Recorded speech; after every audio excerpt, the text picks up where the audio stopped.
So in this tutorial I'm going to show you how to paint some British bluebells. They're painted with gouache and a little bit of watercolour, and the drawing is outlined with a waterproof ink. This is the way that I produce the paintings that I do on my flower letters. So quite often on my Instagram I'm asked how to do things. And I have some videos on the gilding technique that I use on my flower letters. But I'm increasingly being asked for painting tutorials, so hence the bluebells. So in the tutorial I will talk you through sourcing images and learning how to understand how the bluebell works, how the petals fold and the leaves fold. We'll do some preliminary drawings, which again helps you to understand the flower before you then do your final composition. Then I'll show you how to transfer your final composition onto watercolour paper, how to ink it, and then how to paint it. If you don't want to do the sourcing images and the drawing part and you just want to go straight to the painting, I have got a template for you. And I'll put a link in the video description of where you can download this image. You can then transfer this straight to watercolour paper and then get straight on with the painting part. I do ask with this that you don't use it for profit and you don't reproduce it. So by all means, print out as many as you like for your own personal use. Paint as many as you like for your own personal use, and I don't mind if you want to gift them to people. I just ask that you don't sell them in any way.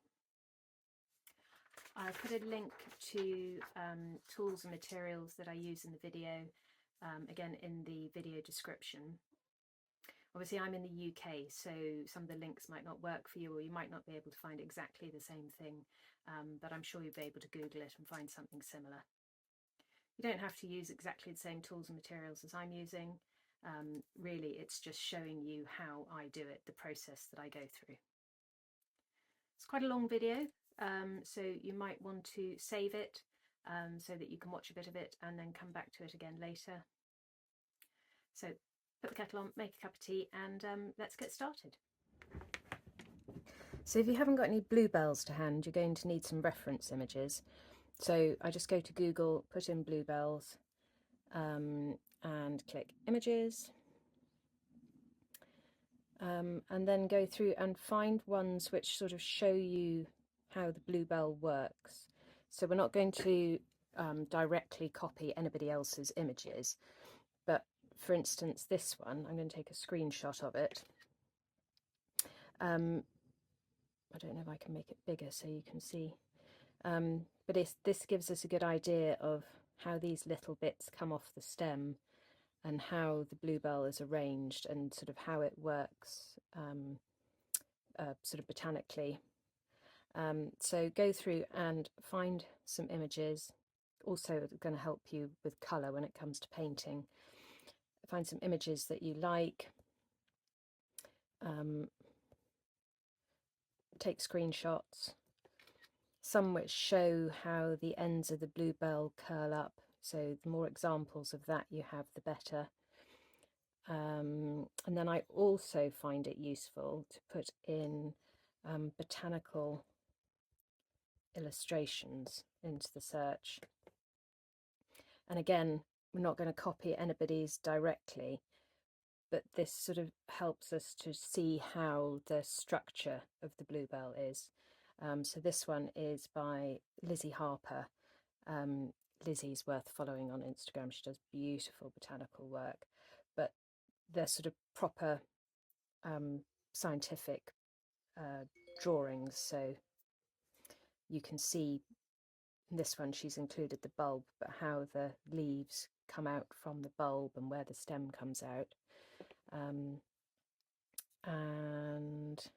then maybe some line drawings. They can be useful because they kind of simplify the shape.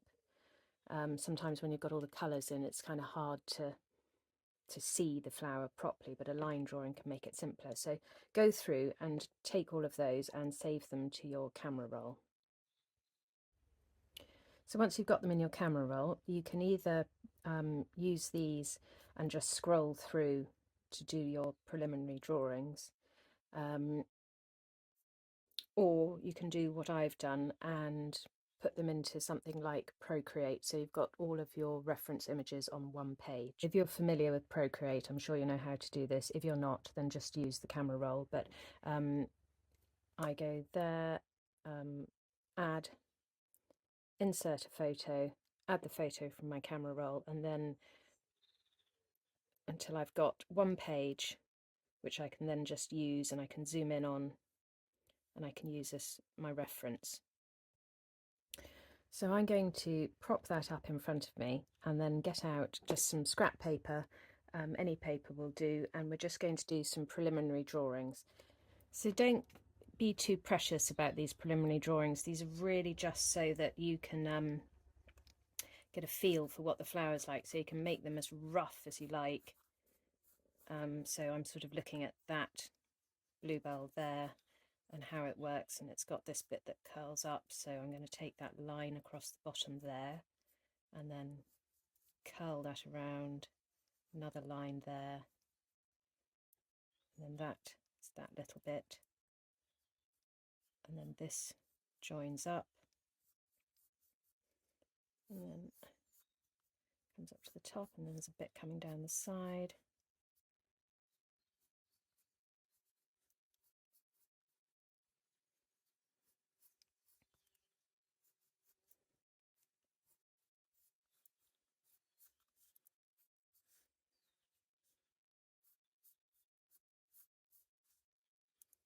And then where the stem joins there, and then you've got this, it's probably got a name but I don't know what it is, this little sort of petal coming over the top, and there's actually another little one behind it, and that's all joined onto the stem.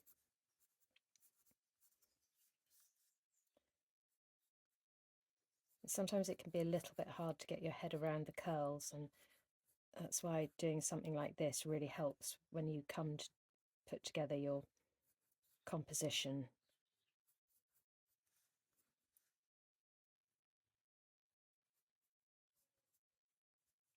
Because then you automatically know how to draw the curled petals. So let's find another one. Let's take a look at this one. So we've got the rough shape of the bluebell, and then this line along the bottom here. Then you can see that that line is slightly curved and that line is slightly curved. And that the end of the tip of that petal kind of tucks in behind. That comes up there, and then you've got this wavy bit coming down the side, and then it comes down slightly lower, and that curls round.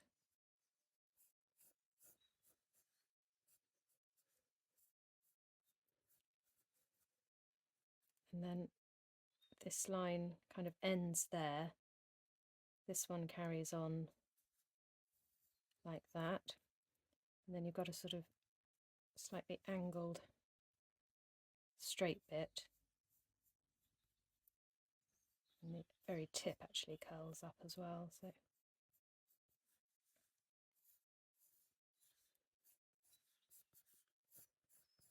and as I said, these are just, you know, preliminary, get you used to drawing the flowers and understanding them.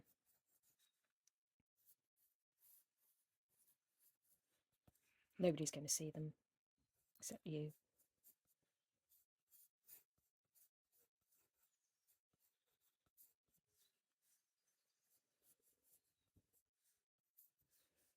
And then we've got some, you can put in a central line. Sometimes that helps to sort of show you the direction that the petal is turning. So have a look at that. Also the leaves, it's a good idea to look at the leaves and how they go, so they kind of, they're thick at the, wider at the bottom and they become thinner at the top, and they've got a kind of central line, and then sometimes they curl over. So let's look at this one here. So it comes up and then almost goes at a right angle. It actually comes back down on itself, that line, and there's quite a sharp turn there.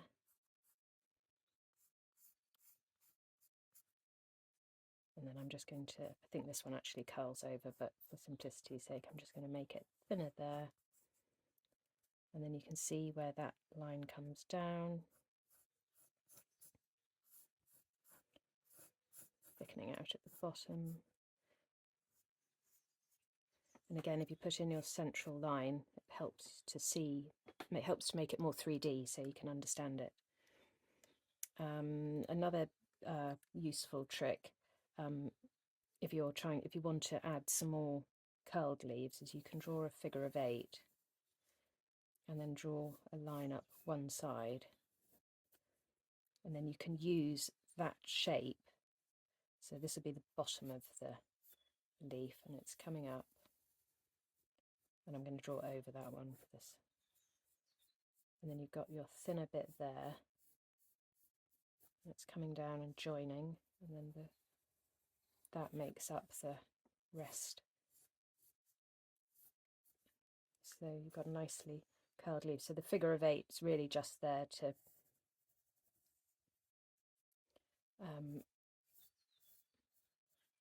sort of help to give that shape.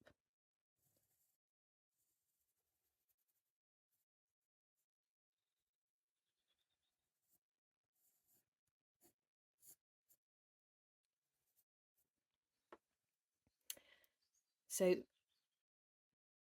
do plenty of preliminary drawings. These are some I did just to kind of get the leaves joining into the bluebells. More bluebells. Look at the ends of the flower, what happens at the end. You have these sort of bud bits, and just really get to know the bluebells, and then we'll move on to the next stage. So my way of working is I do quick sketches and get to know the flower, and then I move into Procreate, which is where I will draw out my sketch, my draft, of how I want it all to lie on the page. And the reason I do it in Procreate is because it means that I can resize things, move things around. So this is just a sort of time lapse of how I've drawn the bluebells. So you can see I'm just starting out with a very kind of rough shape of where I want each stem to go, and I'm not putting any detail in. And then, let me pause it. Once I've got literally just a kind of vague outline, if you're familiar with Procreate, you can draw things on layers and then you can move the layers around, so then you can kind of reposition them. And then I go in and draw over them again and add a bit more detail, which I'm just starting to do here. And then I'll go over it again and again add more detail. So each of the stems is drawn on an individual layer, which means that I can then move them around, and each leaf is drawn on an individual layer, which I can then move around. So I can then make something that makes a composition that I like the look of. So I'll just let that play through so you can see.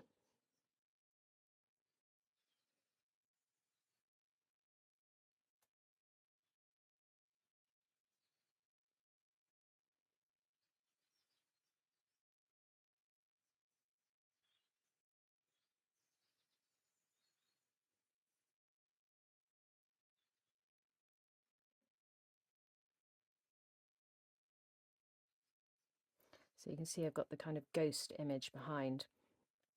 And this is exactly the same as I would do on pen and paper, with pencil and paper. it's just that it saves paper and it saves time, and it's just easier because you can move things around. So if you can get your head around Procreate and learn how to work it, then it's a really useful tool.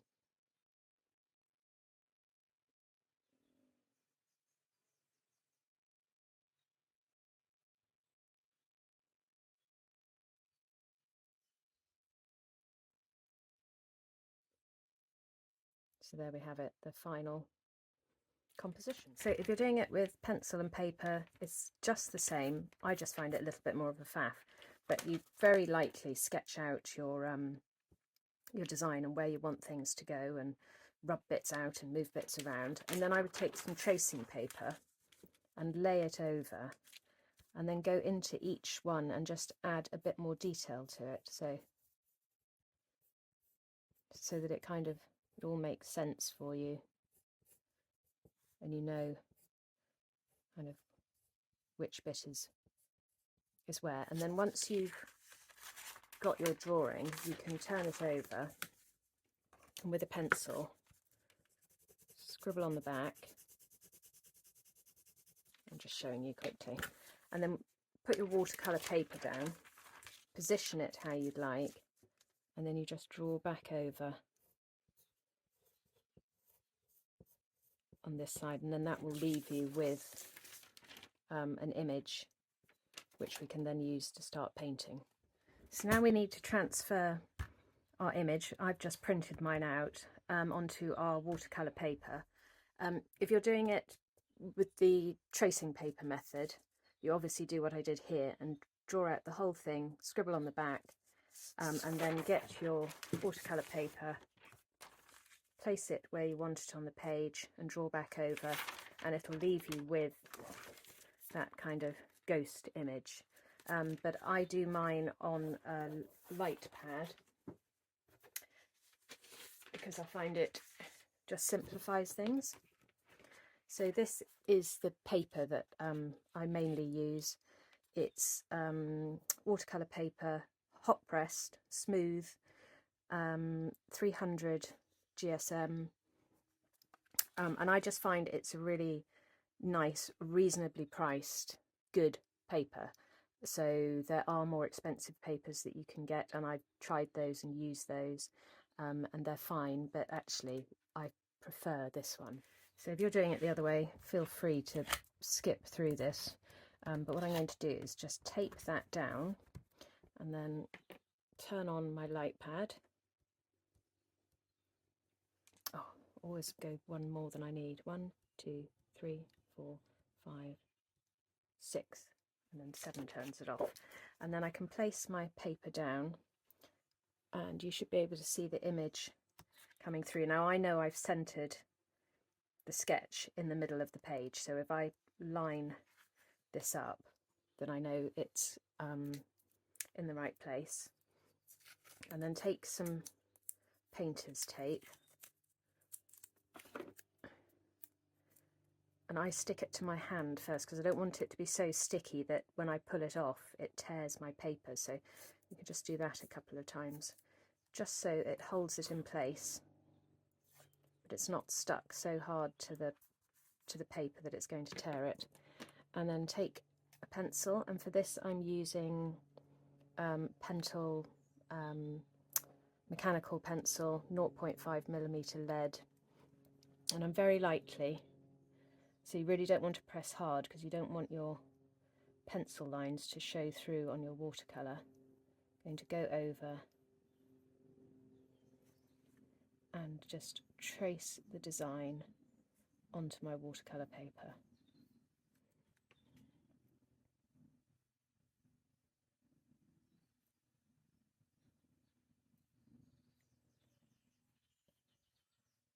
At this stage, I'm not worrying about putting every tiny little detail in. What I want to do is to get the shape of the petals so that I know how the flower works.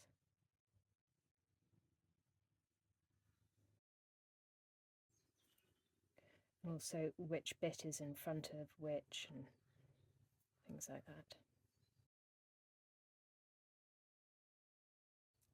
So if I turn my light pad off, you can see I've just got very faint pencil line. So I'm going to carry on and do the rest of this and then show you the next step.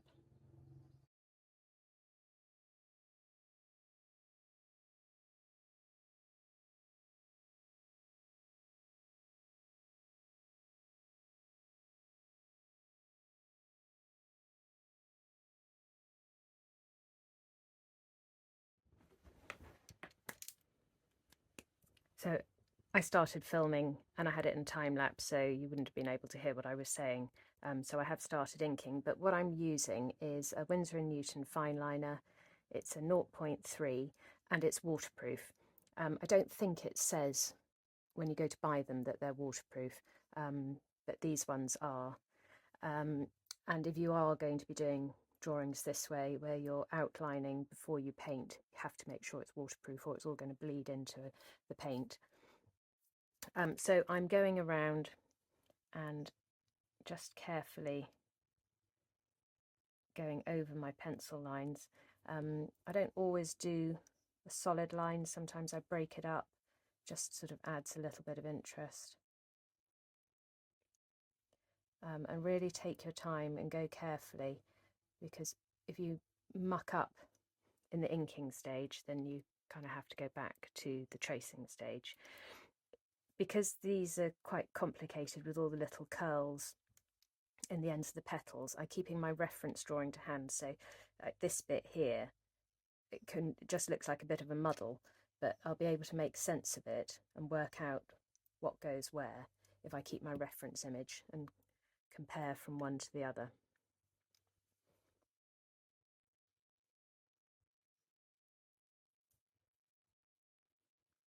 So like on that bit, I'm looking there, thinking, okay, that comes around like that.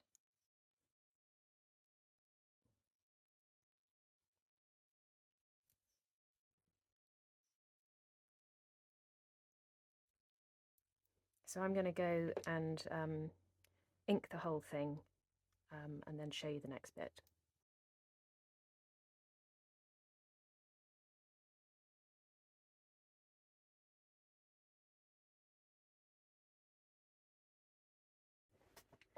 So let that dry completely and then take a rubber and rub out any remaining pencil lines. And you can, if you want, at this stage, start painting, but I like to add a few little details in. So you see on these bluebells how you've kind of got, you can see in the picture, you can see how the colour makes lines on the petals, and I've put a few of those in on here, but we can add to that. So one of the pictures that I saved was this one, which is this nice bluebell wreath, but you can see that they've used the ink to really give the petals shape, and you can do that with the paint. You don't have to do it at this stage, but I quite like adding some of those pen lines in. So there's a little bit of miss there. So for example, let's take this one. We know that the petal curls round that way, so I tend to do it in the areas where it would be darker, and then this petal is coming down like that and curling around, so I'm just going to put in a few broken lines.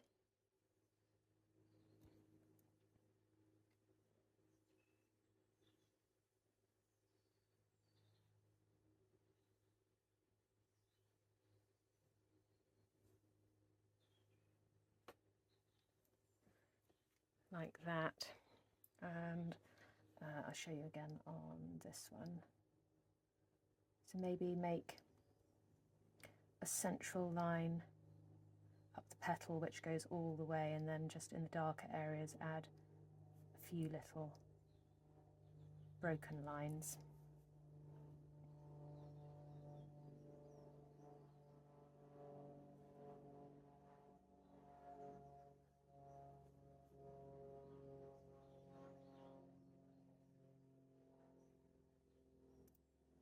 just in the direction that the petal is going.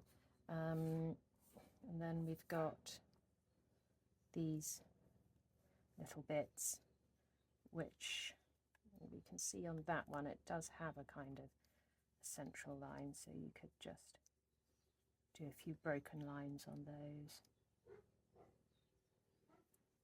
just to give it a bit of flow and a bit of shape.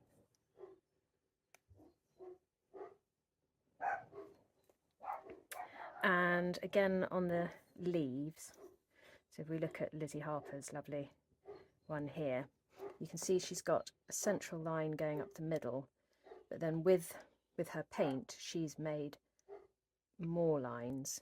But again, and if you look at a bluebell leaf, it is kind of slightly ribbed. You can add in, it's nice. So on my leaves I've already put in a central line to kind of help me to understand which way the leaf is going, but I can add some more in, especially in the areas where it would be darker.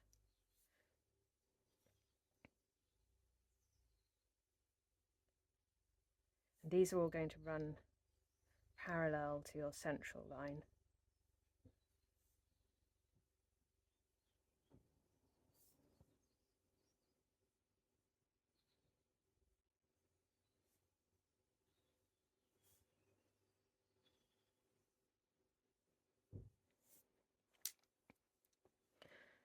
So something like that, and then you'll find when you come to the paint stage, you won't find it so hard to paint because you've got these lines in, and your drawing will already have shape and form. I mean, it would be, with all these little lines in, it's then a nice drawing in its own right.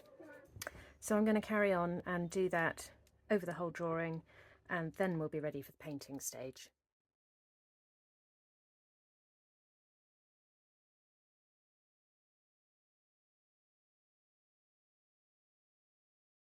So I'm ready to paint. I've got my palette. I like to use a ceramic palette. This is one that I made and sadly broke, but I've glued it back together and it still works. But a ceramic plate works well. I've got a selection of brushes, they're all round tip brushes. I've got some kitchen roll, a scrap of watercolour paper which we can test colours on, some fresh water. These are gouache paints, well, you can't really see, hold on, which I mainly use, but I tend to use them like watercolours, and then I also sometimes dip into my watercolour palette, just if I need a bit of a different colour. I've got my reference images there and my painting, and I think that's it, and I think we're ready to start painting. So you can see that the colour varies quite a lot between the different Bluebell images that I've saved. So like that's quite purpley and that's very blue. What shall I go for? Quite like that because it's more blue, but it is quite a warm blue, and then the little bits on the end have got a bit more red in them. So I tend to take a bigger brush for kind of mixing and preparing colours. So this one is ultramarine, and that is going to be just too blue on its own. So if we put a bit on there and sort of compare it with that, if we use a very watered down version,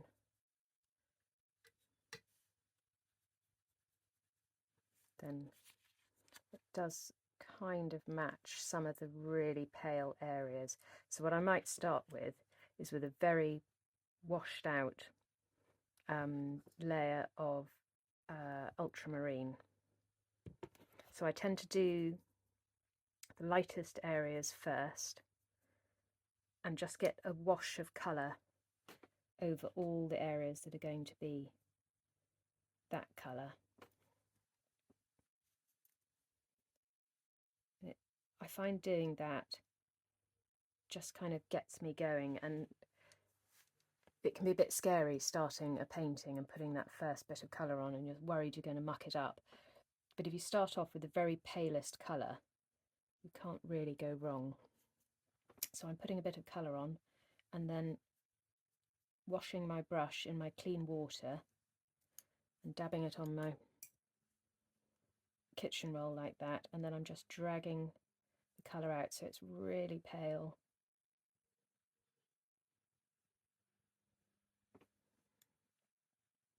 So dip it in the water, if I got that in view, and then just a little bit of colour.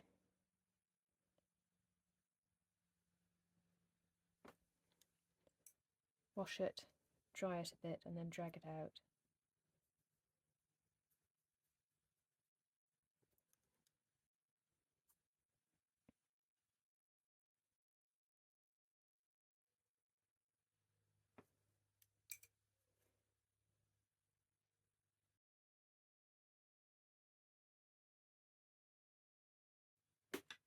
I'm also using my bigger brush just for putting down this first layer.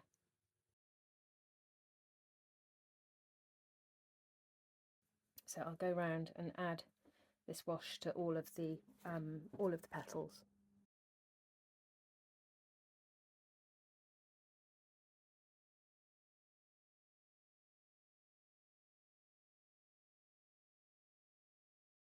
So now I'm going to try and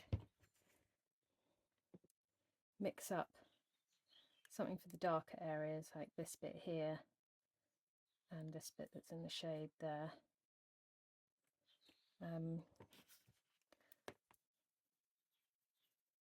So freshen up my ultramarine,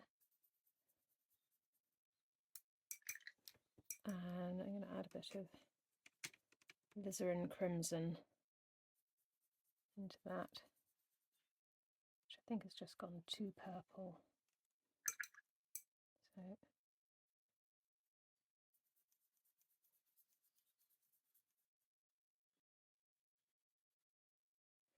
that's not a bad colour. So that was just ultramarine and alizarin crimson. And again, the same applies, where it's always better to go lighter because you can darken things up, but once you've gone dark you can't go lighter. So I'm going to go with a slightly smaller brush and start doing some of the darker areas. So, trying to zoom in on my my painting. Oh, I need my glasses as well.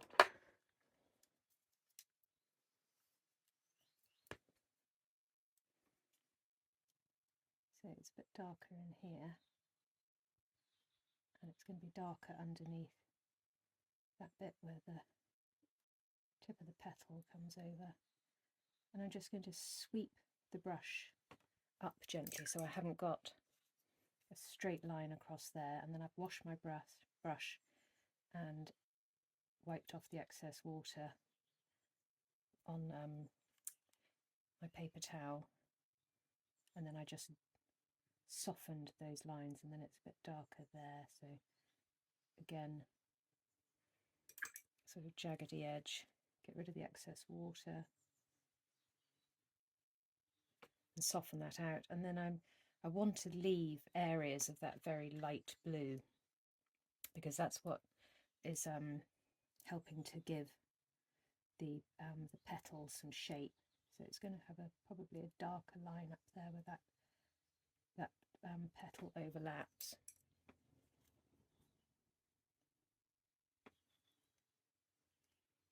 And then there's a very dark bit back there. And then these bits that are folding over, if you look here, you sort of see that they're darker on one side. So just going to put a little bit on those edges, and then do the same thing, rinse my brush, get rid of the excess water because I just want it damp, not dripping. And you see there it's starting to take shape, so I'm going to put a bit of dark just down there as well.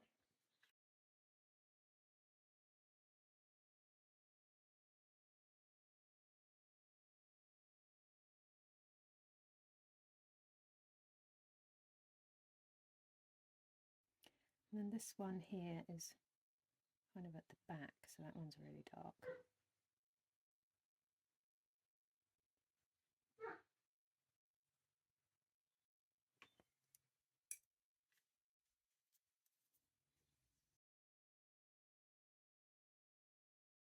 So they're taking shape. I'm going to carry on and do the rest of the bluebells in the same way, and then we'll look at probably darkening up some areas even more, because if you increase the contrast, it's just going to give it more depth and a bit more punch. And we'll probably find once we put the green in that maybe we might want to come and add some more to the bluebells, but we'll carry on like that for the moment.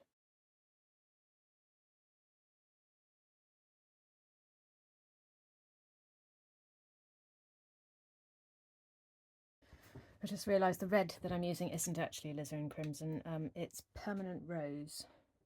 I just had to pull out the little pan and have a look at the back. So it's ultramarine and permanent rose, but have a play, because you may find that with alizarin crimson it works as well. Let's go, because I know that that one is alizarin crimson. A bit more blue.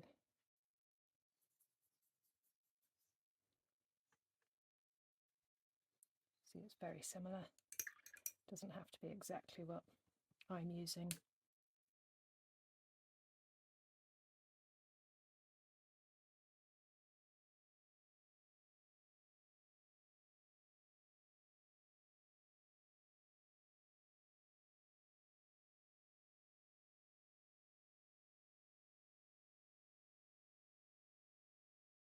So these little stalk bits are also purple.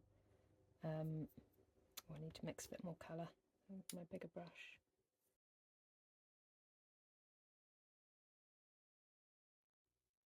So I'm going to paint those in as well.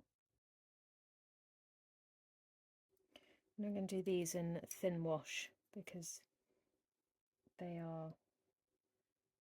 will have lighter and darker parts on them as well. And then once they've dried, you can go in with a fine point and just a bit more paint and just darken up one side of them ever so slightly. Where they sort of join the stem, they might be a little bit darker.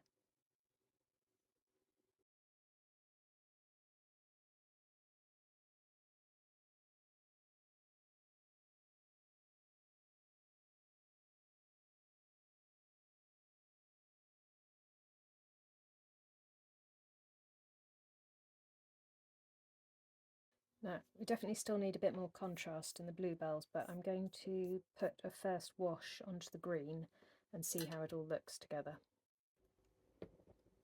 So here I've got some sap green. I'm just going to put a bit of sap green on there and a bit of olive green. Now I want to go for the lightest of the greens, so only putting a little bit of the olive green in, and then quite a watery mix, and I'm going to change down to my smaller brush. And if you look, the stalks seem to be quite kind of purpley at the top where the clusters of flowers are, and then they get greener as they go down the stem. But I'm just going to put a very light green wash on first of all, so test your colour. I think that's fine. So if we were going for the lightest areas of the stalks, this would be colour.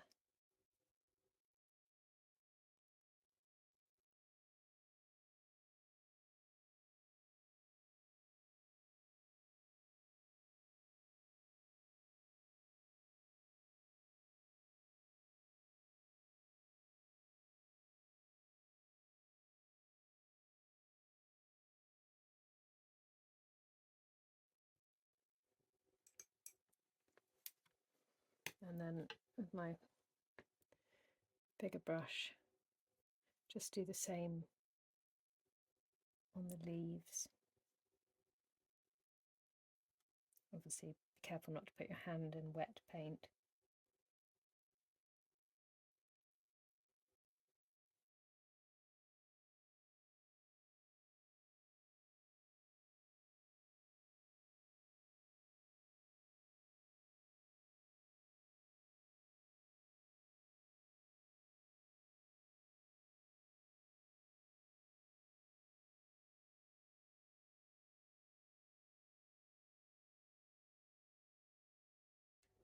So I've let that dry, and now I'm going to mix more of the same colour, but I'm going to make it a little bit darker this time. So I'm going to put more olive green into it.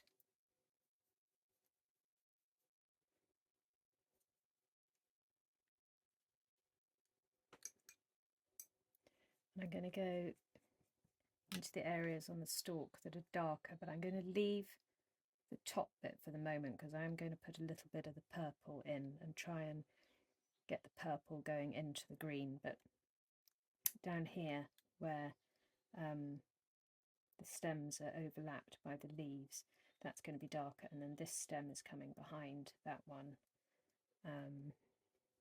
Little bits like this are sort of tucked behind, so they're going to be darker. So just get a bit more colour in there. So same principle, put a bit on, wash your brush and dry it off on the kitchen paper, and then just fade out any hard edges. This bit here can probably just do solid colour because that's going to be quite dark because it's at the back. And we will go over these again with an even darker colour in the really dark areas. But we want to do it gradually so that we don't go too dark straight off. And I'm going to make one side of the stems lighter than the other. So I'm going to take some green and run it down this left hand side. And again, wash the brush, dry it off, and just soften any hard lines.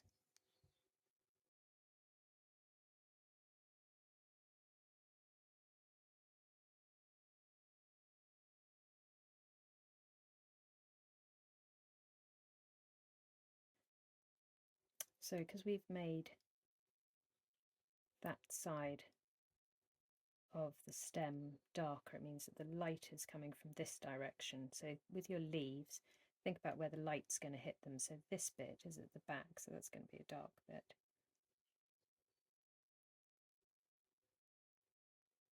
That bit's going to be really quite dark, so I can put quite a lot of colour on there. This bit's going to be getting quite a lot of light, but I'm going to make this bit here a little bit darker. Just use the colour to just define those ridges in the leaf a little bit, like that. So we've still got a lighter area in the middle, but it just gives them a little bit more definition. This bit in here is going to be dark. Now the back of this leaf is facing away from the light, so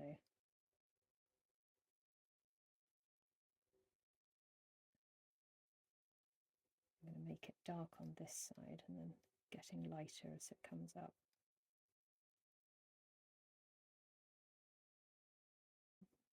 That bit at the base is going to be a bit darker. And then I'm just going to,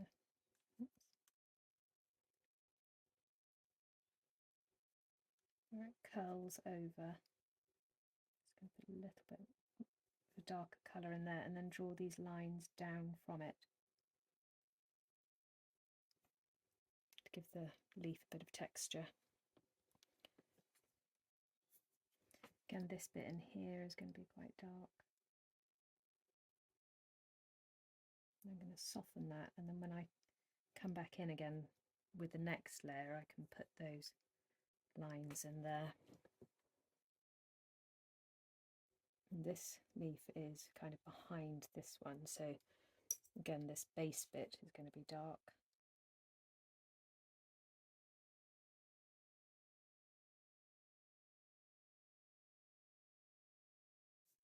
And you want your brush strokes to follow your ink lines, to sort of run parallel with your ink lines, because it helps to kind of enhance that texture.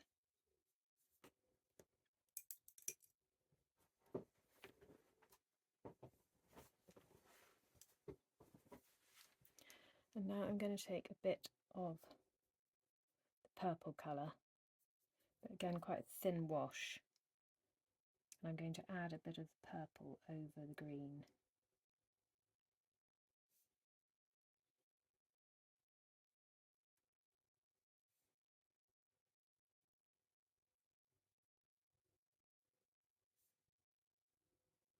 But I want it to kind of fade into the green. I don't want a hard line where it joins.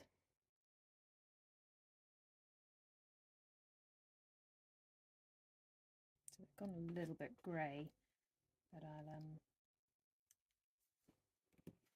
put a bit more of a purpley colour on them shortly. I think this one will be easier if I turn it. Don't be afraid to move your page around. I'm kind of keeping it quite straight because I'm trying to keep it in view of the video. So hopefully you can see there's a transition of colour, but you can't see where one begins and one ends. It's always a good idea when you get to a certain stage with a painting just to kind of walk away and leave it for a bit, and then come back and look at it again, and you'll see more clearly what needs doing. So I'm going to add a bit more of the rose madder to that purple. And I'm just going to have a go at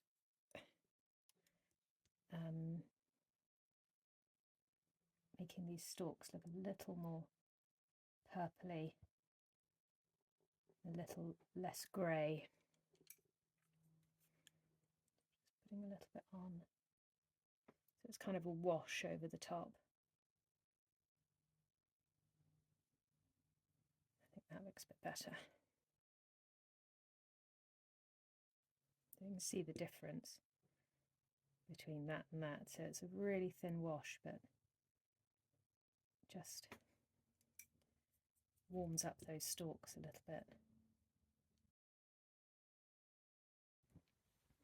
And I'm going to mix a bit more of a kind of bluey colour.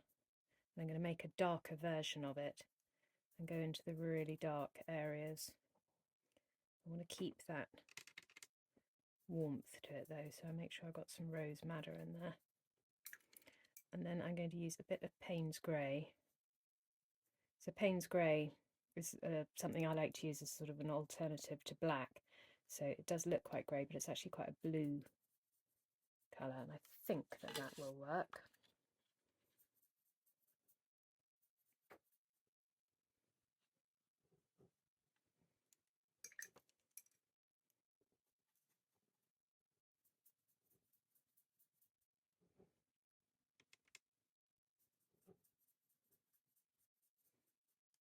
A nice dark purple colour, because I'm thinking of bits like this where it's very dark.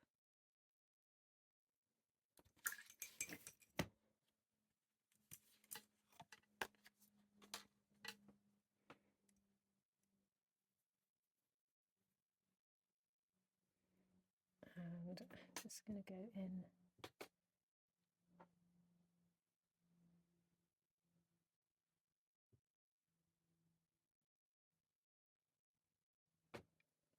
put it very sparingly on, and then again wash my brush, dry it off, pull that colour.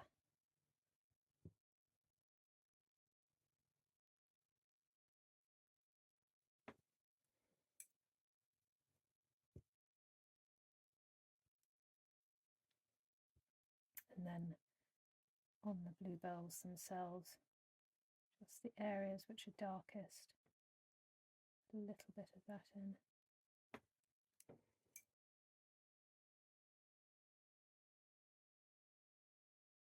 And although I'm just using a tiny bit of it, it adds a sort of ever so slightly purpley tint to the flowers.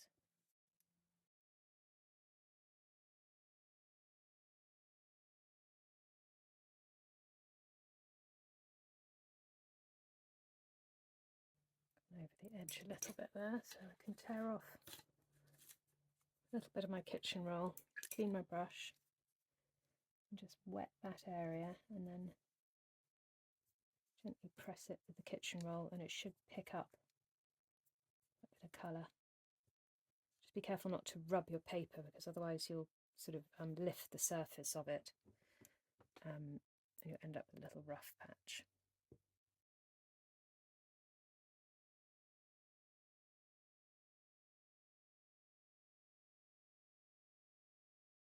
If you compare those bluebells to those bluebells, you see they've got much more depth to them, but just by adding that tiny little bit of paint.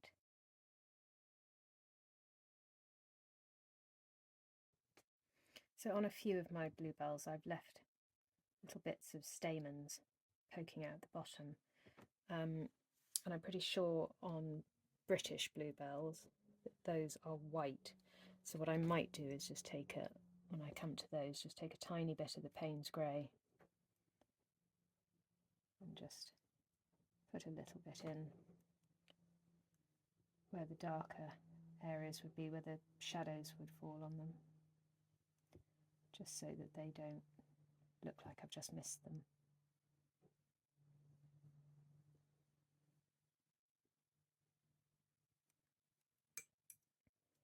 So I'm going to carry on with that darker colour around all the flowers.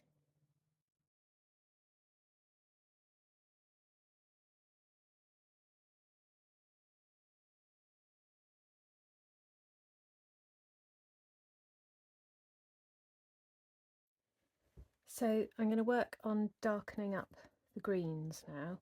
So I'm going to go in with a little bit of the sap green, and then more of the olive green.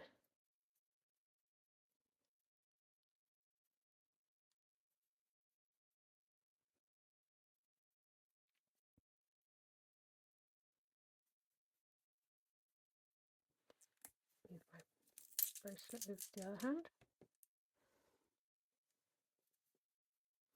And I'm going to put a little bit of Payne's grey in. I'll probably use some Payne's grey for the sort of final bit on the green.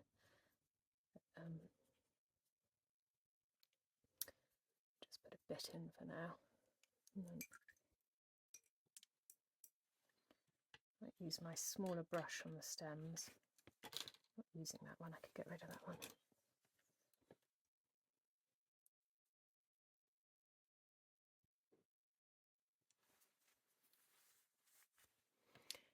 And I'm going to darken up one side.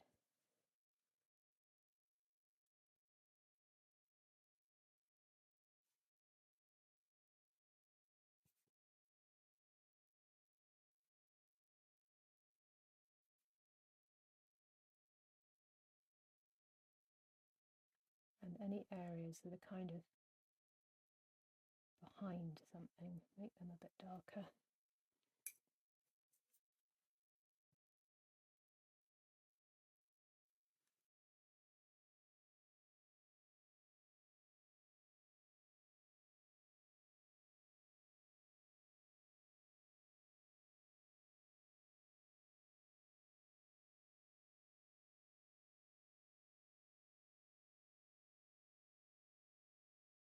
I'm just darkening up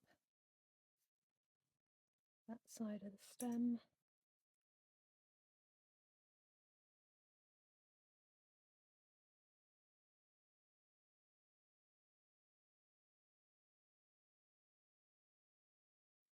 always a good idea just to check your colour when you've mixed a bit more. Make sure it's not too dissimilar.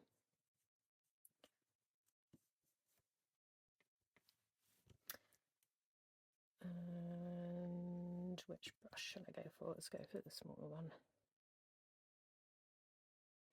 I'm going to make the tip of this a bit darker, but just by putting a sort of a wash on and then pulling my lines down, so again it gives that little bit of texture to the leaf. And same going that direction.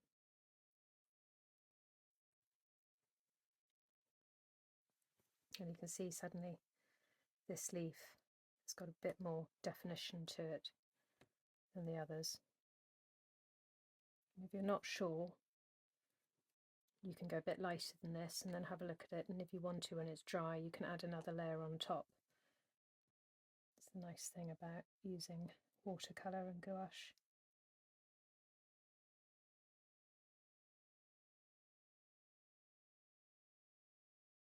Here I'm keeping my sort of sweeping brush strokes going in the same direction as my inked lines. I might find it easiest to turn it for this bit.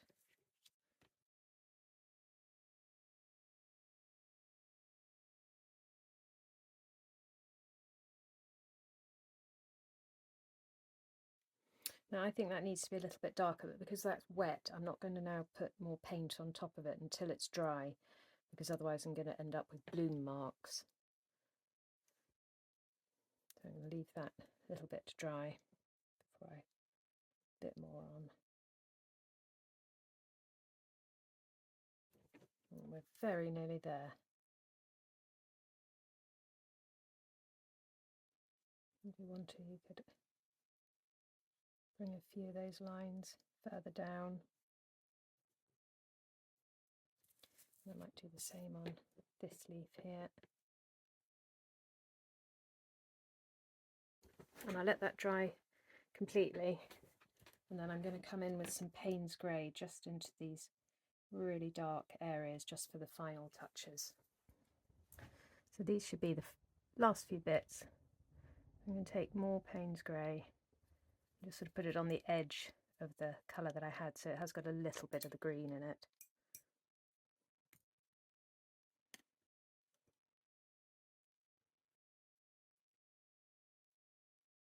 Put some on the brush, and then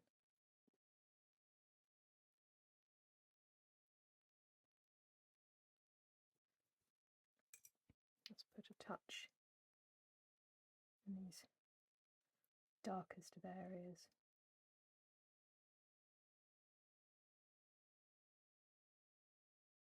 So it looks like they really go down between the leaves. And I might put a tiny bit in here. And then where I've got this stem coming up behind there, it's going to darken up those little areas.